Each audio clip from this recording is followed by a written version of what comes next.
Datuk Salleh said only those who distribute false news should be worried, pointing to several allegations carried by Hong Kong-based South China Morning Post or SCMP. The SCMP published the worst so far of these, an article titled, "Why are Foreign Leaders Snubbing Najib Ahead of Malaysia's Election?"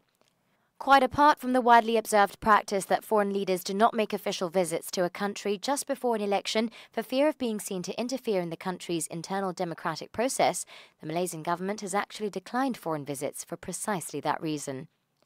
He said the definition of fake news in the bill is clear and specific. Freedom of speech as provided for under the federal constitution will not be curtailed.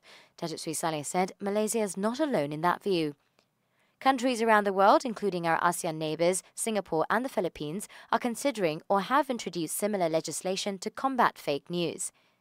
Germany has implemented their own anti-fake news law, which provides for fines of up to 50 million euros, and that's 241 million ringgit, for networks that fail to take down illegal content within 24 hours.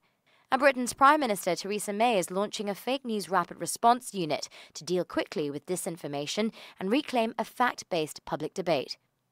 Although fake news is known to spread like wildfire on those platforms and is unfortunately far more readily believed than the truth. He took for the example of the last general election, when the false rumour was spread that 40,000 Bangladeshis were flown into Malaysia to vote. No trace of them has ever been found, and yet many believe that these phantom voters were real. International media, including widely used news agencies, get the facts completely wrong. One news agency recently reported that the government had shut down the Malaysian Insider last year, when in fact, as they admitted, it shut for commercial reasons. Its backers had had enough of losing millions of ringgit on an unprofitable website.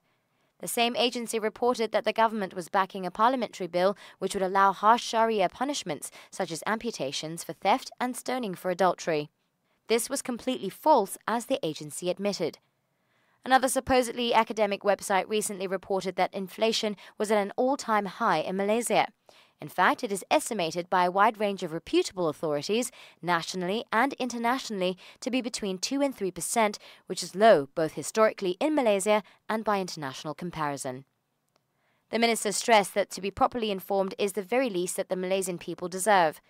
The opposition and some of the media outlets that support them seem to disagree.